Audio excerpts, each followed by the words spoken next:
Hello everyone, my name is Sean Fletcher. I will be doing my second video on the authoritarian leadership style. This leadership style is the opposite of the democratic leadership style, and that is because when the leader is making decisions and going through the decision-making process, they don't take input from anyone, or any lower level employees, I should say. They're not necessarily considered at all, even in those decisions. It's very one-sided.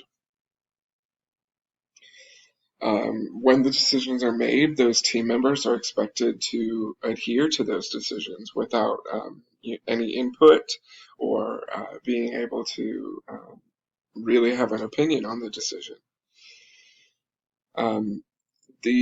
One of the benefits is that this gives clear guidelines, so there's really no room for confusion when the decisions are clear and they're coming in one direction. So this can also lend it to saving time, whereas with the democratic leadership style, you may, have discussions about decisions and things like that with multiple team members in different areas. The authoritarian leadership style is going to have less discussion about the decision and make the decision themselves. This can also lead to consistent expectations. That goes with the lack of confusion with the clear guidelines.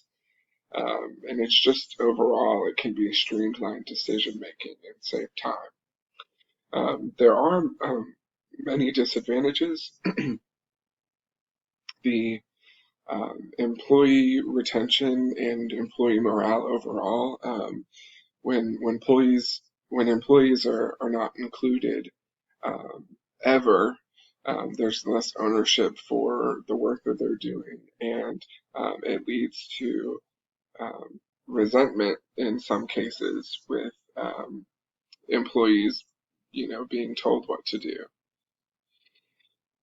This also does reduce collaboration between teams and between your leaders and your lower level employees, which can reduce creativity and you lessen the chance for innovation and finding new ways of doing things. In an IT leadership position, some cases you find projects that are have quick deadlines, or you have a short-term goal that you have to do rather quickly, and so the consistent and clear guidance from the top down can be beneficial for time constraints. I also think that this leadership style would be beneficial for some employees that are go and do employees. Like they like to be, have parameters and say, okay, this is what you're doing. Now go and do it. And they, there's not much. They're just kind of left alone to complete the goal. And so I think you can do that with